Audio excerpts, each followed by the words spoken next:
Hey guys, you're tuning back into the grand finals of the Rappler Gaming League's online invitational for League of Legends. And we are now in a match, and it's going to be a match between the Ateneo de Manila University's Azure Eagles versus the De La Salle University's Viridis Arcus. Now, it is 1-0 right now, and we're gonna see if Ateneo will be able to take the second game for themselves. And if you didn't notice, Taknum isn't here anymore. If you didn't notice, so now let me just point out the obvious that my other fellow caster is with me today, but I'm just going to reintroduce myself again just to keep things a little bit normal. I'm Tessawu, guys, but I'm going to be your analysis for this game's match. And I'm Rexus. I'll be your play-by-play shoutcaster. He's going to be the shoutcaster now, guys, and we're going to be going into Game 2, and we're going to see what these teams are going to do if De La Salle University Viridis Arcus is going to keep up their momentum, or if they're going to trip up with something new up the sleeves of the Azure Eagles. So let's get to the pick and ban, shall we? Let's do this. So what are you thinking right now? What are the bans that you're going to be expecting from these teams? Well, we saw in Game 1 that, let's just be honest, Viridis Arcus knew how to counter their lineup. So I think Ateneo has to play a pick that they're really sure of and safer. While Viridis Arcus, they're really good with those rotations and those counter picks. They have to be ready for anything. Oh, now we see a Mordekaiser ban coming in from the Azure Eagles. And to be honest, I'm surprised they didn't ban it themselves. And now I have a feeling that DLSU are actually going to make the same bans they made at the beginning of the game. I don't know if you noticed, but it was a ban on a lot of the top champions that are being played in the World Championships right now. The Riven and the Fiora. And if I'm not mistaken, another ban that they made earlier was the Gangplank, and I'm expecting it to be that case.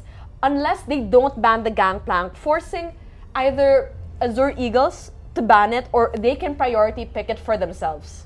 Wow, looks like Azure Eagles doesn't want to repeat the nightmare. The nightmare at bot lane, yes, guys. The nightmare at bot lane. They banned Mordekaiser and Thresh. They knew what they're capable of. So that's pretty a smart ban. Or they don't want to get the hard engaged again like last time. So Tristan was landing those death sentences like a pro, and they do not want to experience it again.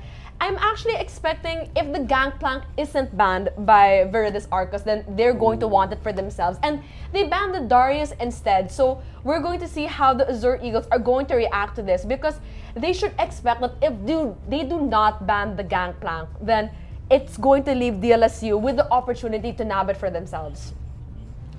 They should go for an offensive support, because look at the bans they're doing. All top laners, and Azure Eagles' final ban is an Elise jungler.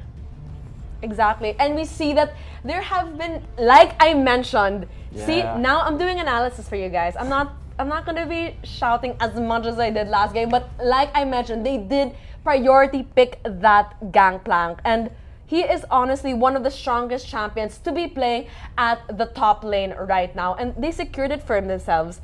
And one of the things I want to point out about General Articuno, who is the top laner of Viridis Arcus, is his really flexible playstyle. If you don't remember, he played Lulu in the match earlier, so a utility champion, and now he's playing Gangplank, so he's playing really aggressively at this point. So that flexible playstyle is definitely a benefit to the other members of Viridis Arcus, because he will be able to pick champions that are suited for whatever strategy they decide to employ throughout the games of this match. I think Gangplank is a good pick for General Articuno, because Gangplank as a champion, he's very safe. He has to sustain, and he has his long range farm, so he's going to go for the mid game most likely. And for the Azure Eagles, it's going to be a Morgana support and a Lulu. And now we see the next two picks are being hovered over by the Viridis Arcus. Now we see Celestial Mikos did lock in the Morgana, who is one of his main support champions. And I don't know, guys, if you were actually able to watch some of the previous matches of the RGL's online tournament, but when he played the Morgana, he roamed exceptionally and landing dark binding after dark binding. So hopefully he'll be able to play a little bit more aggressively, because that is a playstyle that he is known for as a support. And Celestial Mikos, like what you said, Morgana roaming. I've seen his games. It's I've seen how he plays. insane, guys. It is insane. Always landing those dark binds, giving each laner the advantage of a kill or to outpush the turrets. So looks like and we see that the Jinx was actually locked in. Not only the Jinx, the Braum, and that was the bot lane pair that Azure Eagles used earlier. Wow. Interesting. He has never played Jinx, and picking that Fun Jinx fact, is something. guys, ako si Panalo, although he is an ADR main, he actually doesn't play Jinx. He doesn't like Jinx and never played it. He only likes Lucian, so I think they nabbed Jinx from Tenno. And now we're gonna see how they are going to react to that. Right now, the Kog'Maw is being hovered over. We're gonna see if they're going to lock it in. Oh my gosh, this is insane. An insane turn of events, guys. This is going to be very, very hot. It's like they're sending a message to Azure Eagles. We've seen your Jinx and Braum. Let us show you how it's done properly. Because clearly it wasn't done properly. They want to teach, guys. They want to teach, and it's basically subliminal trash talking. This is interesting. And now we see that these picks right now, we have the Tristana and the Shyvana. Really interesting. Now, I actually feel like the Tristana is a good pick simply because of her mobility. That is one advantage of having the Tristana over the Jinx, because Tristana has a really good wave clear, especially with her explosive charge. She is great for turret pushing, and with her rocket jump, she will be less susceptible to being caught out by any initiating move that the enemy champions will be able to employ on her. And Tristana has actually been a popular favorite in the World Championship right now, because I know she was considered to be out of the meta, but it came back, especially in the North American LCS. So we're going to see how the Jinx is going to be, or rather the Tristana is going to be played, because I did not expect it. And now the last two picks of Viridis Arcus are being hovered over. Right now it is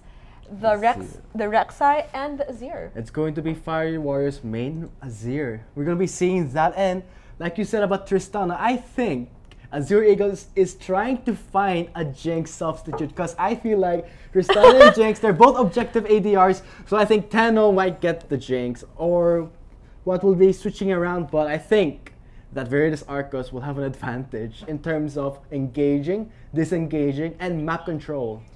And now that is the last pick that's going to be hovered over. That's going to be against the Azure, for example. It might be an Orianna or something. I'm expecting some champion. A utility champion? That's what you're expecting? A utility champion, or a champion that has a longer range than Azure, because Azure is very vulnerable in the early game. So actually, Victor is a good pick against Azure. They're really taking their time. They don't want to screw this up, because... Or even the LeBlanc is a good pick against Azure, especially with... There it is. There you go, guys. Analysis. I knew it. I mean, let's hope they lock it in, so I can feel a little bit good about myself, and that is it. So they do lock in the LeBlanc, because right now, LeBlanc was nerfed prior, but in this patch, she is now a formidable champion, especially as a counter pick against the Azure. So we see all the champions have a pick by both sides. So let's have a rundown. Okay, for the Viridis Arcus, it's going to be General Articuno in the top lane, if I'm not mistaken, and Skirtle is the jungle Rek'Sai again, and Fiery Warrior as a gangplank. Oh, so there's the switch. Okay. I was expecting the switch. I don't know if you were, but I was expecting gangplank to go to the top lane, so I guess that was a late switch. For the ADC, it's going to be Ako si Panalo, and the support, Tristan. So we see it's the Jinx and Braum, but to the other side, and now we see that on the Azure Eagle side, we have Morgana support, we have Shyvana as the jungler, we have Lulu as the top lane, we have LeBlanc as the mid lane, and we have Tristana as the ADR. So right now, we're going to be expecting, or rather, I'm unexpecting. I don't know how Tenno is going to do, because from what I know, he only plays Jinx. So let's see if he will be able to match up to this. Yeah, and remember what Viridis Arcus said, they don't need to ban Jinx. I was talking about it with Taknum actually. Even before we started streaming, he said that, oh, Viridis Arcus should do the smart thing and ban the Jinx. And I'm like, no, they will not be afraid of the Jinx. They will not ban the Jinx. They will not take it away from them. For the second game, but more often than not, it's clear that they're not threatened by Tenno's Jinx. this is a message to Azure Eagles. It's a message, guys. Even though this is his first time playing a Jinx, confident enough in his skills as a basic ADC player, picking that Jinx, maybe the basics will help him out. And Tenno is not really an ADC player, if I'm not mistaken. He does play actually as the mid lane champion for the Azure Eagles during their LCL championship teams. So I'm really scared for Azure Eagles. How will they play it out against an ADC player like Ako si Panalo? So there are two things that there are two routes basically for Zen is such a cutie. Now he's playing Shyvana jungle right now, and it's either he tries to babysit his bot lane as much as possible in order to kind of make up for the possible deficit that's going to arise, considering that Tenno doesn't really have a wide champion pool as an ADR, or he could do the sensible thing, which I would do, to snowball the other lanes. Because that's what I would do as a jungler. Because hypothetically, let's say you have all your lanes laid out for you. I would much rather invest time and resources and give up camps by snowballing a lane than trying to help a lane survive. If anything, I feel like the best thing to do is for the bot lane of the Azure Eagles to play as safe as possible until they can start rotating as a team. I'm not sure if it's going to be a babysit in the bot lane for Tenno or more like a bottle feeding tactic for Tenno, because like you said, Tessa, he has a short range of champions. So instead of a babysit, it's going to be a bottle feeding playstyle, because they have to... You're going to be expecting that? I'm expecting not a babysit, but a bottle feeding tactic. Baby, I think they're the same thing, Rexus. I think they sound like the same thing. Now, when they're bottle feeding, it's a bit different. Care to explain? Because when you're bottle feeding a champion, you're not just camping the champion, you're just focusing everything and giving all the kills to the champion. That's the main target, which is Tenno, which is the ADC of Azure Eagles. So, okay, right now, we see that the top lane is going to be the Lulu versus the Gangplank. What are you expecting from that matchup right now? I'm not sure because I'm pretty biased. Because You're pretty biased. I know you like Gangplank. Okay, go ahead. Care to enumerate. Without any bias involved, I think Gangplank will have an easy time farming against a Lulu. But when it comes to harassment, I think Lulu has an advantage. She can just out-damage the Gangplank, and when he damages the Lulu, she has her shield, she has her ultimate. A lot of utility coming in from that Lulu. And interestingly enough, the Lulu was the top lane champion pick of Viridis Arcus. So you can say that tables have turned on both sides, not completely though. And right now, let's talk about the mid lane, because I already expected the LeBlanc. I remember that was the last pick being hovered over by the Azure Eagles, with the Azure being a blind pick for the mid laner, Fury Warrior of Viridis Arcus, and I already said that the best pick would have been the LeBlanc. Oh, it's going to be a tough matchup for the Azure. It's going to be a tough matchup for the Azure. It's going to be tight because Azure has to wait it out. His itemization, his skill, when he levels up his skill, cooldowns, attack speed, passes, he needs to wait for it. The Nashor's effect. Exactly. So right now, we're going to see what the junglers from both of the teams are going to prioritize right now, because Skirtle, obviously, he might actually focus on the mid lane simply because his mid laner, the Azure, is at that disadvantage. So he might try to gank as much as possible and get the Azure snowballing, knowing that disadvantage that he has as a player. Both teams have their disadvantage, but I think that Viridis Arcus has the most disadvantage right now, just right now. In terms of laning, you mean? In terms of laning and early game, because Jinx, Azure, Gangplank, they have to wait it out. Gangplank has to get his main item, which is the Trinity Force. And for Jinx, has to get Infinity Edge. It's the power spikes they have to wait for, exactly. And like you mentioned, they have to wait for their core items in order for them to be more effective than they are, considering their weaknesses during the laning phase compared to, let's say, the Azure Eagles. So right now, Azure Eagles want to get those advantages in the early game and to snowball on that aspect. So let's see a couple of interview videos when the game does load, so you can see what the players actually think of the other. Because it's interesting though, because Tenno actually went to high school with Fury Warrior. Ooh, I did not know that. They are actually high school batchmates, and they are both mid laners. But obviously for this particular tournament, Tenno is serving as the ADR for the Azure Eagles. So let's see what they have to say about each other when we get loaded onto Summoner's Rift. We'll be loaded soon because I think the game started already. We're going to see though, but right now, let's see what the teams are going to do.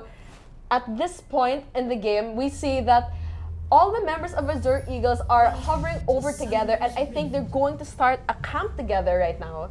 And we see that although the members of Viridis Arcus are actually split up right now. Oh, wow.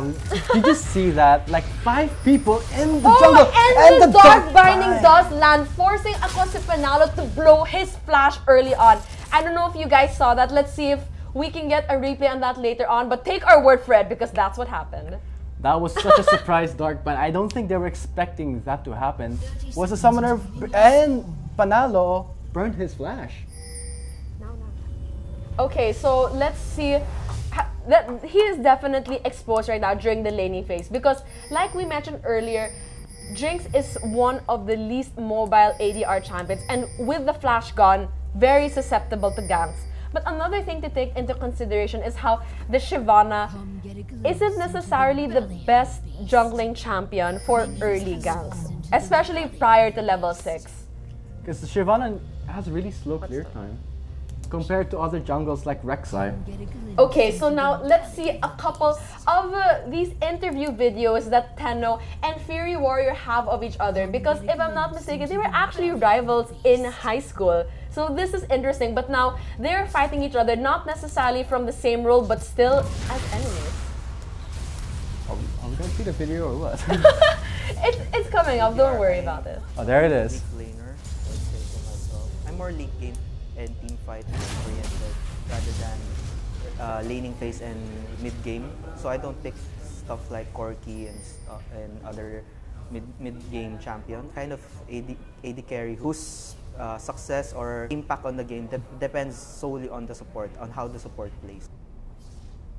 So that was the video. So rivalry in schools and now on the Rift. And rivalry in both schools also. LaSalle and there he Ateneo. goes, and Fury Warrior actually blows his flash. He blew his flash. I'm not sure if Mika should roam right now because Azure spotted the Morgana, so I'm not sure what they're playing at. Mikos is good at roaming support, and it looks like it's showing right now. Exactly, and he is using the best of his abilities, and I think that's one of the reasons why the Tristana was picked. Because, let's face it, Tenno did express... Another Dark Bind landing on Panalo, but there's no follow-up from Tenno, and I think Mikos, that was a bad trade for him. I think one of the reasons why the Tristana was picked as the champion for Tenno isn't necessarily because Tristana is the easiest AD champion to play. But the fact with the rocket jump, like I mentioned, her mobility makes it more, gives Celestial Mikos more ability or more opportunities to do his roaming. Because let's hypothetically say that they were able to secure the Jinx for themselves because the Jinx isn't mobile or as mobile as the other champions for the AD carry role. Celestial Mikos won't be able to leave him alone in lane as much as possible because the Jinx simply cannot stay by herself because she will be susceptible to those ganks. So that's, in my opinion, why they have the Tristana on board with her mobility. Because she's good as a solo laner, actually. That's true, but will Viridis Arcus let that happen? Mikos is very low right now and he's trying to hide in the brush, trying to land those Dark Binds, and a follow-up might be favorable for Tenno to get an early pick-up kill. There might actually be a gank coming in from Skirtle. We see he just cleared the bottom jungle camp and he might actually go in for the tunnel and the unburrowing. Let's see if he'll be able to do that. He does land the Prey Seeker though. But there was no knock-up from Skirtle because Tenno was just too far from his range. The rocket jump. Like I mentioned, that is exactly what's going to be on the benefit or the advantage to the Azure Eagles. So we see in the mid lane, Fiery Warrior against King of Motos. And there's that harassment from Motos. That was a nice blink to dodge the Sand Soldiers approaching for a damage. And we see Mikos roaming with Zen. So I guess they have a lot of ganking potential because 3 people are now ganking the mid lane. Dark Bind lands on Fiery Warrior and the first blood goes to King of Motos. That was amazing with the combination of the Dark Binding and the Tormented Soil. It was just piled on and that first blood does go to the Azure Eagles. That was an amazing rotation coming in from Celestial Mikos. He did back earlier, and then he made his way towards mid lane. And look where he is now. He's there at top lane. Trying to gank General Articuno. If he lands the bind on Articuno, he can just cleanse it out. Oh, but he did a micro step, dodging nice that bind. That was a really good micro step. Well, despite the fact that it did not happen, I can't imagine how the laners of Viridis Arcus can feel safe at this point with Celestial Mikos, and his roams are just insane at this point. And considering that Tenno might possibly be able to stay safe alone at bot lane, it's probably another jungler. I'm not sure if this is a safe game for Azure Eagles, because right now Panalo has a good CS lead over Tenno. Tenno is suffering a huge CS difference compared to Panalo. So I think that is the sacrifice that comes with having your support roaming too much, because you as an AD carry, your main goal early on in the game is to farm. Yeah, because Mikos is trying his best to be aggressive as much as possible, but Tenno needs his support to farm more than Panalo in terms of kills. And okay, Mikos is roaming around, giving kills to his teammates, but Tenno is gonna get delayed. Look at that CS difference, 52 to 39. So in the event, there's the dark bind from Panalo, but Tristam, nice unbreakable, blocking all the damage come from Mikos and Tenno, and I think they have to pull out from this one. Stuns. The Winter's bite does get stunned Mikos, but in terms of trade, I think Viridis Arcus made a good trade for that. And Mikos clearing out that ward really wants control in the bottom lane. So the jungling patterns of Zen is such a cutie is actually quite similar to that of the previous game. But that might be a conversation for later. But I don't think right now Azure Eagles wants to play the aggressive game, because Tenno has to wait it out, and they're pretty cautious right now. In the mid lane, King of Motus trying his best to really chunk down the life of the Azure. Chunk down the life of the Azure and prevent him from farming, but I think that's not going to work out. Now we see, like I mentioned earlier, that Zen is such a cutie. His jungling pattern has been kind of similar to that of the previous game, because Shyvana and Nocturne are both champions wherein they are more gank friendly for their teammates when they reach level 6, because they will both have their ultimates at that time, but prior to that, they're not necessarily hold that thought, Tessa. There's a fight in the river of the bottom lane. Teleport's gonna come in from the top lane, and that was a good cannon barrage to scare them away. I guess they don't want to commit to that. He just cancelled his teleport. The teleport was cancelled, and he did use that barrage skill. And now we see that both Celestial Mikos and Tenno are at least at half health right now. And the Dark Binding landed once again. That was a That was a good response from the top lane. I mean, Gangplank always has that global presence. That slow, the AoE damage area and slow is so useful that he can just disengage any fight that he feels like is not comfortable. Just what happened in the river. So right now, both the top laners have no teleport. So either way, there is less pressure coming in from both sides of the team because of that inability for their top laners to respond in that aspect. In the top lane, General Articuno with a CS of 61 compared to the Lulu. I think that Gangplank has a huge gold lead over the Lulu thanks to his Parley's passive. Now, the mid lane is relatively equal despite the fact that the LeBlanc is a counter pick to the Azure. I don't feel like King of Motos has been punishing Fiery Warrior enough right now. Not enough, because the CS is the same. Okay, he has 1 kill, but that won't matter in the end. The fact that he's so close to CS compared to the LeBlanc, which is his counter, I don't think Motus is doing a pretty good job against the Azure. In terms of in the top lane, Lulu is being very submissive to the Gangplank. Being very submissive to the Gangplank? I'm just surprised because I didn't expect a Lulu to play so defensively against a vulnerable champion like Gangplank at the start. When he gets that Infinity Edge, I mean, that's pretty much over for Lulu because the shield won't be enough to really save his life. All that damage. I think right now, what Azure Eagles should do is gank bot lane and get a kill for Tenno, for example, because if they're able to at least kill one of the 2 members at bot lane, either the Jinx or the Braum, it will give the opportunity for Tenno or the Tristana to catch up on the CS difference. He'll be able to freeze the lane as much as possible and try to catch up on that CS deficit. We see he is at 56 CS right now versus the 74 CS of the Jinx. That is just laughable because Jinx... Laughable? Yeah, pretty much, because what Azure Eagles is playing is pretty dangerous. A roaming support is a good tactic, but Tenno is not a main ADC. He is a mid laner, and he only knows how to play Jinx, and Viridis Arcus took that away from him. So I think they have to be a bit careful when they want to roam, and I think Mikos doesn't feel comfortable enough to roam a lot because Tenno playing Tristana where he only knows how to play Jinx. That's a pretty disadvantage in bottom lane, and you can see from the CS. So I feel like despite the fact that that is the playstyle of Celestial Mikos to roam as much as possible and get kills for his team, he will be hindered and held back with the CS deficit that Tenno is experiencing right now. And like you mentioned earlier, with the exception of Zen is such a cutie and King of Motas, most of the gold are centered on the other members of Viridis Arcus right now. Viridis Arcus might have a small gold deficit right now compared to 11,000 to 12,000, but in terms of farming, I think bottom lane and top lane is doing a pretty good job. But Shyvana is out farming the Rek'Sai. Because like I mentioned earlier, because that's exactly what Zen is such a cutie was doing in the previous game, because he played Nocturne. And Nocturne is obviously more effective with his Zangs when he reaches level 6. So what you do is farm really hard and get to level 6 before your enemy jungler and try to make that impact later on. Thankfully, he was actually able to get an assist during the first blood that the Azure Eagles was able to secure for themselves. So a little bit more gold than him just farming up on his own. I think Skirtle should get a new ISP because he keeps disconnecting. So we're experiencing a pause right now because Skirtle just disconnected. He reconnected. Sorry about that, guys. I think first what a LoL player needs is a good internet connection.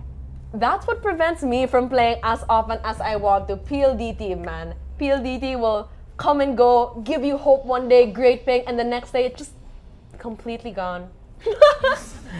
And now let's see. Now, what I want to talk about are the top laners, because I mentioned earlier about General Articuno having a really flexible playstyle. But one thing I do want to point out is Fupi and his teleport response time, which is on point, because he did actually use his teleport down at bot lane, hoping to get in a few kills. But because of the ultimate that was planted in by the Gangplank and Viridis Arcus being able to, in a way, calculate that teleport, they were able to back away just in time before they were pinched at the river. So that's something to take into consideration. That was going to be a pincer attack from Viridis Arcus. And Azure Eagles was going to commit to it, but knowing that there is a slow zone, they had to pull it out. They can't play risky right now. And now, Dragon has been live for a while now, and there is vision coming in for both members of the team, but they might not try to rush this objective considering that none of their top laners have a teleport. So they might wait for these teleports to come up before they decide to go on it. Moto's missing those skill shots. And a lot coming in from Fury Warrior. He is not entertained. He is not entertained and not amused. The Emperor is not amused, and King of Motos flashing his emblem but suffering a damage. I think that was just pure embarrassment in the mid lane. Wow, you are not holding back. I am not holding back. It is the grand finals, guys, and we have to see an intense fight, and I'm waiting for it. In the mid lane, Fiery Warrior missing. Oh wow, that was a good side step from Fiery Warrior, and Motos maybe a bit irritated from his cockiness.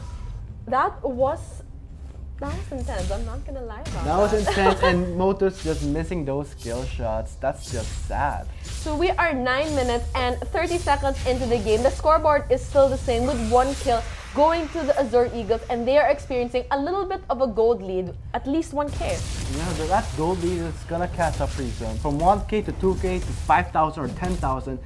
The way they play will really affect how much gold they earn. In the top lane, you can see the gold difference in the bottom lane. That gold coming in from the first blood won't even matter because the CS from both the top laner and the AD carry of Viridis Arcus is just going to equalize that gold deficit. Okay, you got the first blood, so that's it. But in terms of CS and other how team members play, sorry.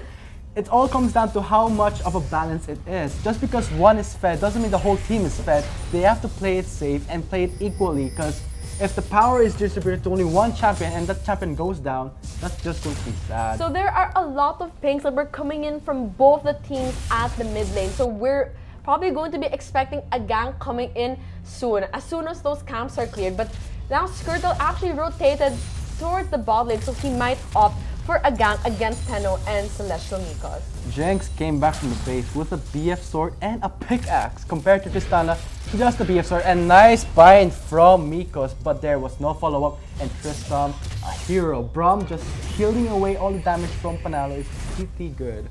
And now the teleport of General Articuno is going to come up much sooner than that of Poopy, so that's something to take into consideration. That was a good divide from Fiery Warrior. Emperor's Divide against Zenith Such a Cutie, and now there's actually going to be a little bit of damage coming in at the bot lane. Tenno is really in a bad spot. What is he doing? Getting stunned and CC ducking up. But now picks up the kill from Tenno, and I don't think they're gonna stop there. Clean up and a double kill, giving it to Panalo. That was insane. I think there's going to be a replay of I'm it. sorry, hold that thought. Zen ganks it, but the stun will be proccing it and he is immobilized. Motus focusing on a support. Is that a smart choice? Skirtle gets the kill on Zen and Motus. Great job focusing on the support. You're gonna get punished for it and you might give a kill to Skirtle. He's still going for the support. What are you doing? Wow. That could have been another kill for your team, but that was just a misplay coming in from his side. What was he doing? Focusing on the and support. yet another kill going in favor of Viridis Arcus because General Articuno was able to take a solo kill against Poopy. I'm surprised that the Lulu couldn't even face off against a gank. That's pretty surprising. And now they're going to take Dragon. Let's see a replay, guys, to see what happened because that was insane. Or rather, let's just focus on the Dragon right now because I think they might be able to take it for themselves, but they decide to back up because they are significantly weak and they do not want to press the advantage that they were given. And now the first tier top turret of the Azure Eagles will fall to Viridis Arcus. Viridis Arcus, great rotation and great response from counter ganks, and when Mikos was roaming, they were prepared. They were expecting Mikos to roam more, and I don't think he can do that now. He is known for his roaming support, but in this game, I don't think you should roam Mikos. That's a bad idea, and Tristan is battling out with Mikos. A skirmish in the river, and Skirtle spotting Zen. Knowing his jungle route, will we see a counter gank? Now we don't. But something to take note of is that the CS deficit that Tenno was experiencing prior has significantly decreased from 106 versus the 96. Motus is not resting. He wants to establish that he is alpha in the lane, but I don't think he's doing a good job because compared to CS and money, not big difference. So much for a counter pick. So much for a counter pick. Exactly. I don't feel like he has been able to use the LeBlanc to the best of her abilities, considering that she is a counter pick to the Azure. Counter pick doesn't mean instant win. They have to realize that it's all in terms of skill, timing, and positioning of LeBlanc, because she is an assassin. And Tristan is really protecting Panalo.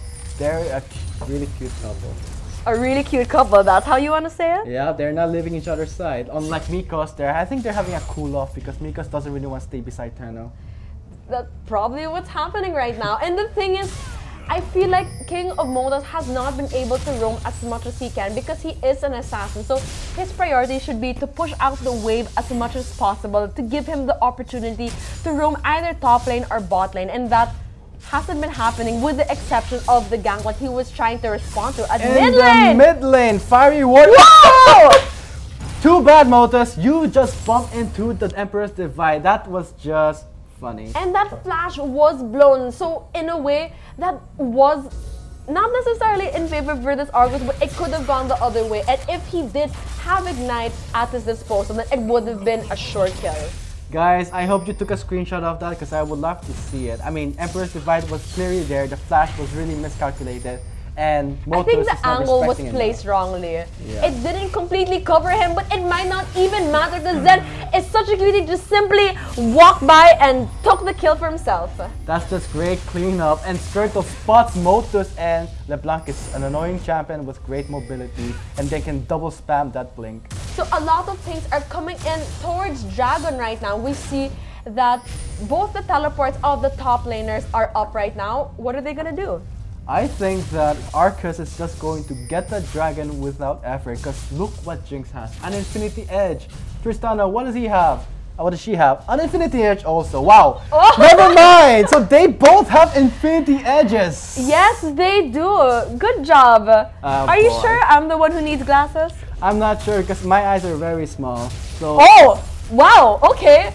Let's A burn coming from yourself. I got let's not get to that and let's focus on the game because Lulu picks up the Roa, a defensive item against the Gangplank, and Gangplank, he's pretty much set for the mid game with the Changing Force and Ionian Boots. So there are no wards right now coming in from Viridis Arcus towards the dragon, and now they want to take it. Celestial Mikos does land the Dark Binding, but he might not be able to stop them from taking the dragon at this point, and it does go in favor of the Viridis Arcus. Where was Zen when all that happened? Mikos lands a bind, but there'll be no follow-up because Fiery Warrior, great damage! Mikos was really underestimating the range of an Azure, and Zen picks up the kill on Skirtle, and he's not stopping there. It's going to be a 3 versus 2 in the bottom side, but Azure is just free hitting. He is in total control of the fight, dividing the team members from Tenno and King of Motos, and the stun will proc double kill. Will it be a double kill? I'm expecting He a double kill. did get a double kill. Might possibly be a triple kill, but he was Oh! by Fubi! Nice flashback from Motos, picking up the kill from Fiery Warrior, and Tenno gets the kill on Tristram, and Henry Articuno will be next. I don't know what he's doing here. And an ace! And there's an ace coming in for the Azure Eagles. Not a clean one, but it is an ace nonetheless. It's a messy ace, but who cares? An ace is an ace. Let's see how it started. We're gonna have a playback to see what exactly happened because it was messy. Let's be honest. So let's see how the fight started. We know that Celestial Mikos was a little bit too cheeky. He tried to initiate the fight too much and took a lot of the damage, but it paid off in the end because a lot of the spells coming in from Viridis Arcus were blown on him. Though granted, a double kill did go in favor of Fury Warrior, but they were able to respond much quicker with Kloopy walking much quicker, and he was able to plant in the shields as needed, and they were able to take down Fiery Warrior, and a lot of burst damage coming in from that AP, and they were just piling on to Tristram, who was less than half health at that point. And as soon as that happened, General Articuno basically just walked to his death, and he didn't have to be there. He was too late. He was too He late. didn't even blow his... Actually, he didn't blow his teleport either. And I feel like if he did use his teleport properly, it might probably work. Well, I guess the past can't be, you can't fix the past. Well, you have to focus on what's happening in the game. And Skirtle quits the game again. Ooh, he might have gotten a little bit too upset about that failed clash at mid lane. I wonder if that's the case, or is it PLDT making his game a bit hard? Making his game a bit hard. Now, so let's say that this game has probably a little bit more on even grounds compared to the first game, because DLSU just snowballed as soon as they had the first 2 ganks coming in. But now it's relatively equal. We see we are 18 minutes and 10 seconds on the clock with the scoreboard 10-8 in favor still of the DLSU Viridis Arcus. But the goal difference isn't too much. We have 29.8k for DLSU and 28.3k on the Azure Eagles, and that might have been a premature Emperor's Divide. But there is Skirtle to the rescue. Motus flashes away, but he will be taken down. That buff is just an indicator that that's the real thing. The buffs do betray him, and now they're in the hands of General Articuno. That's a great buff transfer. I mean, with blue buff and red buff, Gangplank is just going to be spamming his skill. So not only do they get the kill, they also get another kill and the first tier mid turrets, and they might actually have the balls to take the second tier. What is Tenno doing? He jumped out of over the wall, but was that a smart move? If Viridis Arcus was more aggressive, he could have been picked off, and I think Motus was too aggressive. So 2 straight kills, Yeah. 2 straight turrets. An easy win for Viridis Arcus at that point. And just 19 minutes into the game, 12-8, 4 turrets to 1, and 1 dragon. It just goes to show how much objective control Viridis Arcus has. And Zen spots Articuno. Will Articuno go down? And there is the ultimate from Zen, and will be killing Articuno. And that dragon did want to eat him alive, and Zen is such a beauty, was able to secure that kill. And Skirtle trying to take away the blue buff from Azure Eagles, but nope, they want it bad. They did not. Whoa! They were not able to spot Skirtle. That was a great blind recall. A great blind recall, and now we see Barrett is gonna be up in less than 20 seconds. We need wards there. We want wards. It's so dark in the Baron pit. I mean, it's so dark in the Baron pit. We can light it up because we're spectating, but the teams can't spectate it, so they have to really obviously, ward that area. They obviously can't spectate it. We know that. So we know that. They have to put the wards. They have to know where everyone is, and they have to be responsive because Viridis Arcus is faster in terms of response than Azure Eagles. Thank you, Captain Obvious. And now let's take another look at the CS of the team members. So, once again, Ako si Panalo has been up on the CS over 10-0 since the beginning, but the deficit has decreased because they have been freezing that bot lane wave, and he's been catching up. He is at 172 versus the 175. So that issue has been put to bed. But one thing that you did pay attention to earlier, and it has not been addressed yet, is the CS lead that General Articuno has over Fupi, and that is substantial. He has 177 versus the 135. Hold on, so there's a gank coming to the top lane. Zen is focusing all skills on Articuno, and then he kills him off, getting the killing spree. Articuno was too overextended, and he spotted there were wards on the river, but I guess he couldn't respond in time, focusing too much on the farm. So Zen is on a killing spree right now. He is 6-1, and he might actually be the saving grace for his team members. Baron is live, and Dragon is gonna be up in less than a minute. Those critical damage from Jinx is just so painful. They have to respect Jinx right now because it's just 21 minutes in. It's now her mid-game spike. When it reaches the late game, they have to be prepared in how to counter the Jinx and pick her off. I think Motus has to focus on Jinx. Exactly, but considering the amount of peel that the Jinx can have with the Braum, with the Rek'Sai, even with the Azure, with this Emperor's Divide, that might prove a challenge. So we're gonna see if they'll be able to pull that off.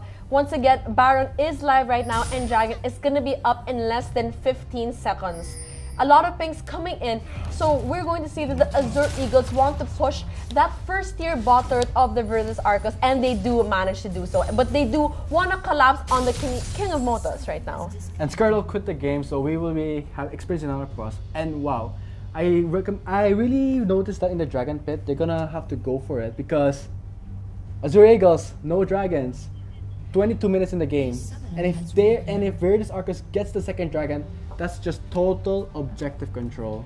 Right now we see, with the exception of the 3 members of the Azure Eagles who are together at bot lane, their mid laner and top laner are separated from them. So right now the best call of Viridis Arcus will be to collapse on that Dragon Pit, because not only can they do that, there is no teleport that needs to be blown from General Articuno, and he planned it. Look at that. Look at all those caskets. Pretty much a done deal. And now they might actually force a fight at this point. And there's the flash ultimate from Morgana, but Fupi is in a bad spot while Panalo is just free hitting, and the Emperor's Divide, nice location, and there's the cleanup from the gangplank, and Zen gets taken down by Panalo. Great positioning from Panalo, slowing the LeBlanc and King of Motos will be going down. Oh, that was a great distortion.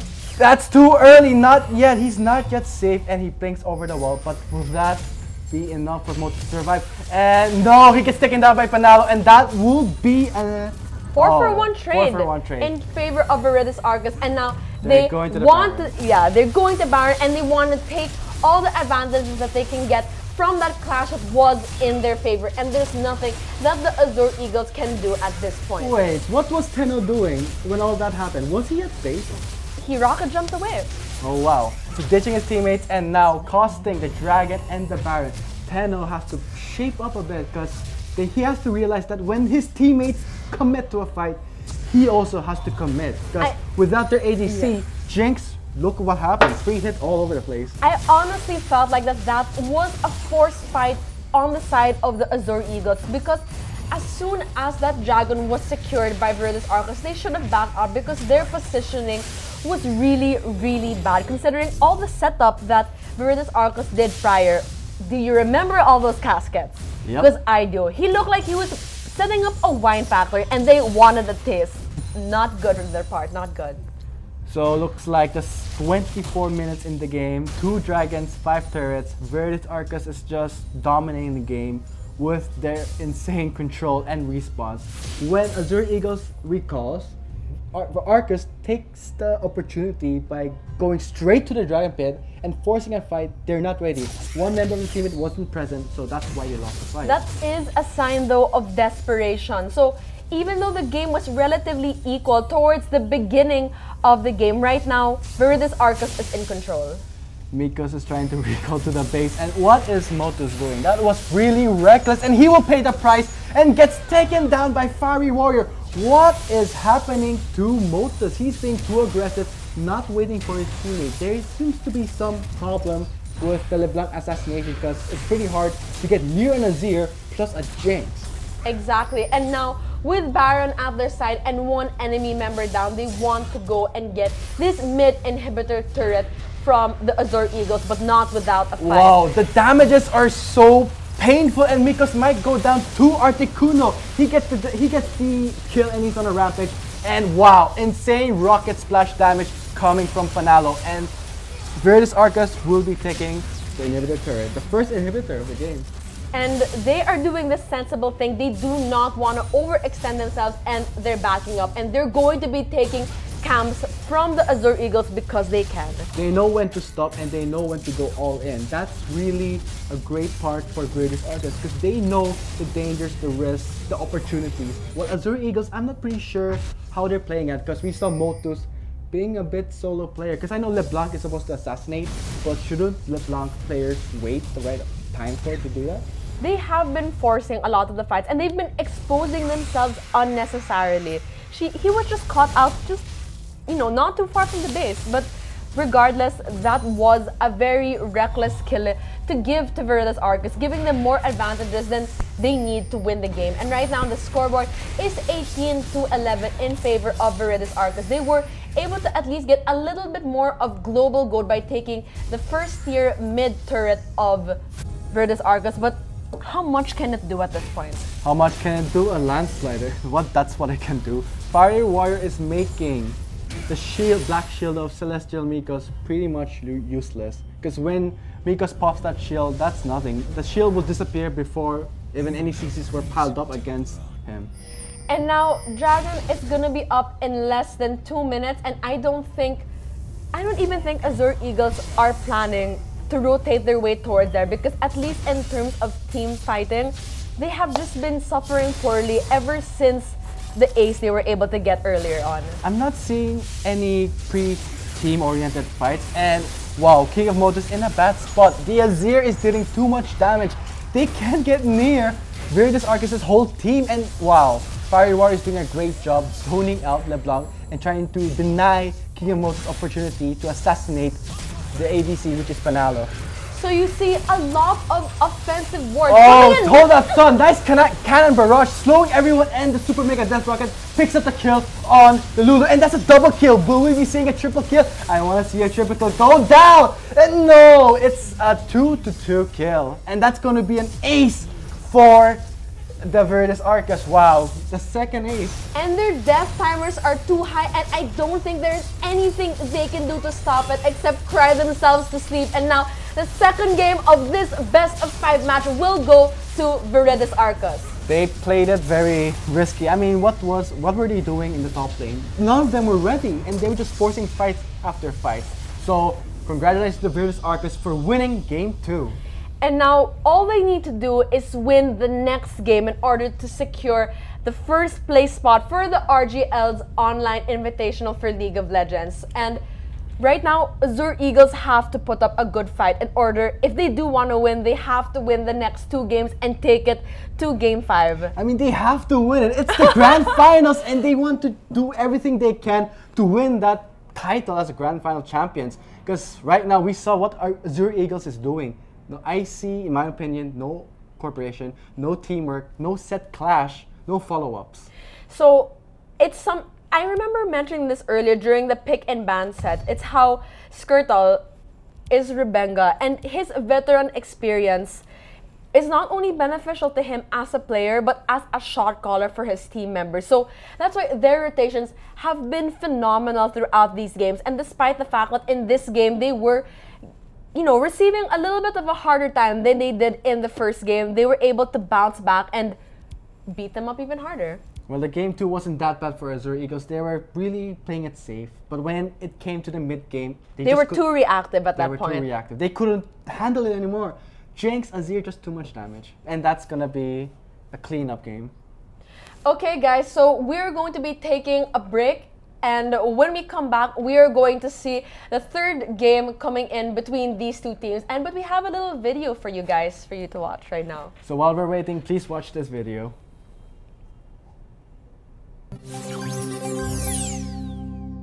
Viridis Arcus from De La Salle University is one of the favorites in the RGL League of Legends Collegiate Invitational.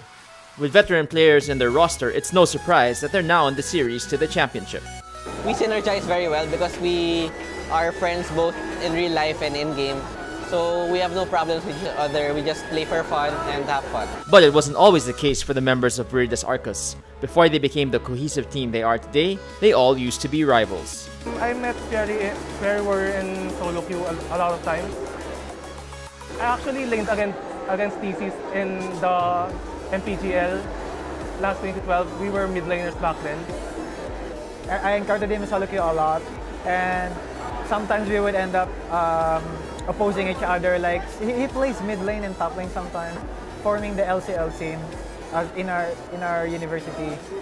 We got to know each other. We met a couple of times in campus, and that's how we got a better understanding of ourselves. And then when that was over, we started talking and playing more duo queuing. That's how we built up our synergy. It's like a body language. It's real natural, and our team synergy comes up with it. Then everything follows.